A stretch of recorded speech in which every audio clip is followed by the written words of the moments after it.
রাশিয়ার MS-290 বোমারু বিমান আলাস্কার দিকে উড়ে আসছে। রাশিয়া ও যুক্তরাষ্ট্রের টক্কর এবার আকাশে। তবে কি তৃতীয় বিশ্বযুদ্ধের বাঁশি বাজিয়েছেন পুতিন?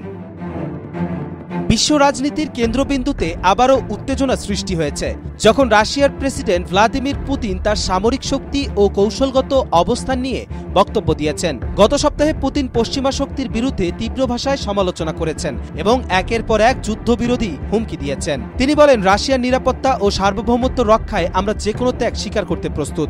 পুতিনের এই বক্তব্যের পর আন্তর্জাতিক মহলে প্রশ্ন উঠেছে, তিনি কি নতুন এক যুদ্ধের পথে পা বাড়াচ্ছেন? পুতিনের সামরিক প্রস্তুতি, যেমন ইউক্রেনের পরিস্থিতি ও অন্য দেশগুলোর সঙ্গে সীমান্ত সংঘর্ষ, আন্তর্জাতিক নিরাপত্তা পরিস্থিতিকে আরও জটিল করে তুলেছে। পুতিনের রাজনৈতিক শক্তি, সামরিক ক্ষমতা ও আন্তর্জাতিক কূটনীতি নিয়ে তার বিশ্লেষকরা বিভিন্ন ধরনের পূর্বাভাস করেছেন। অন্যদিকে কিছু আন্তর্জাতিক নেতা পুতিনের এই রকম মন্তব্যকে ভয়ঙ্কর এবং চিন্তার বিষয় হিসেবে দেখছেন, যেহেতু এর মাধ্যমে বিশ্বব্যাপী একটি নতুন সামরিক উত্তেজনার সূচনা হতে পারে। তবে কিছু দেশ দাবি করছে এখনও যুদ্ধের পরিস্থিতি তৈরি হয়নি, তবে তারা আলোচনা ও কূটনীতির পথে সমস্যার সমাধান করতে চাইছে। তবে এই পরিস্থিতি কতটা গম্ভীর হবে তা সময়ই বলে দেবে।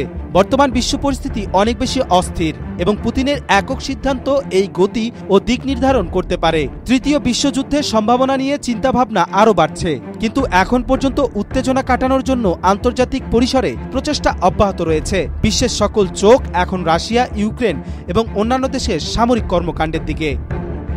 কবির চৌধুরী, জয়, মাই টিভি।